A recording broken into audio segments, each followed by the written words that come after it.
रामकुमार बस्नेत, अहिले बीबीएस तेस्रो वर्षमा अध्ययनरत छात्र हो। अहिले बागेश्वरी कलेजले बीबीएस तेस्रो वर्षका विद्यार्थीहरूलाई लक्षित गरेर एकाउन्ट टेक्निसियनको कोर्स लन्च गरेको छ। अहिले सम्पूर्ण बीबीएस थर्ड इयरका विद्यार्थीहरू, हामी विद्यार्थी साथीहरू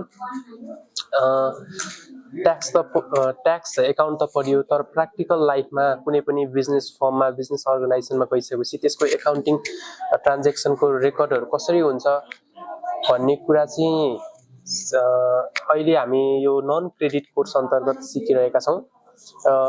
यो कोर्स एकदमै बेनिफिसियल छ।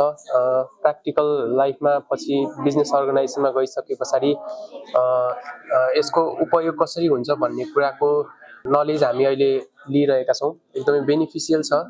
सम्पूर्ण साथीहरू इन्जोय गरेर सिकिरहनु भएको छ। इन्टरेक्टिभ छ क्लास।